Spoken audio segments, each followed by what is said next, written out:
Fire engine. Flying Scotsman and my brothers were all green, explained Gordon one night in the shed. It was all very well in its way, but now I prefer my blue.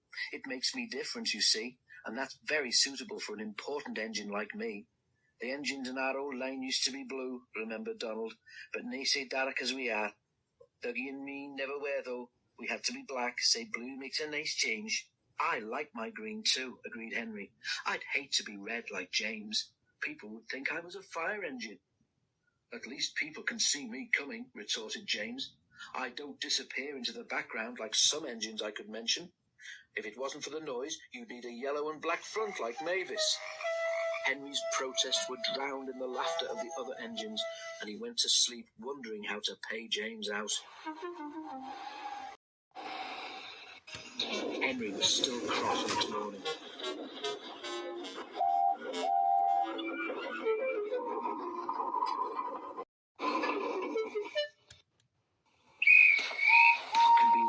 What can be wrong? Wondered the coaches anxiously as Henry pulled noisily away from the big stage.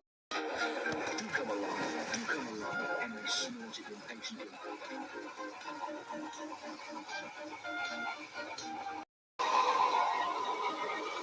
They had a fast run, but it didn't improve Henry's temper. He bumped the coaches when they reached the end of the line. And again when he backed onto them for the return journey. He simmered angrily while the firemen were coupling.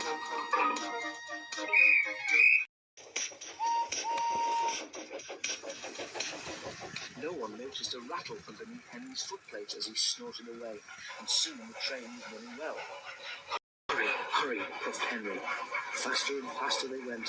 At last Henry began to feel better. But suddenly he heard a crack from below his cab. Look out! Shouted the driver.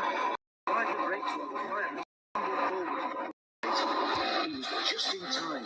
Both men watched in horror as a widening gap opened between Henry and his tender. Henry stopped as soon as he could. The automatic brake halted his tender and the train way behind. We must drop Henry's fire, said the driver urgently. It will be dangerous to let him boil dry now that we can't get more water from the tender.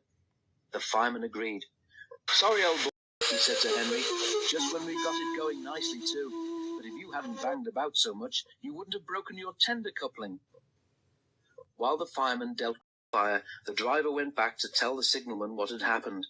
When he returned, he found Henry completely hidden in a huge cloud of black smoke which billowed from beneath his cab. The fireman emerged, choking. Henry's fire set the sleepers alight, he spluttered. You stay here. I'm going to phone the fire brigade. The driver eased Henry clear of the blaze.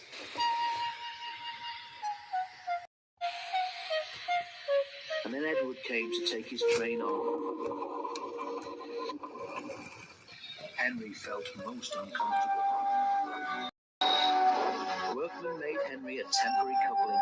They rejoined him to the tender, and then the driver and fireman lit a new fire and drove him gently home. Edward, who had of course seen everything, told the others. They were careful what they talked about that night. As for Henry, he was touchy on the subject of fires for some time afterwards.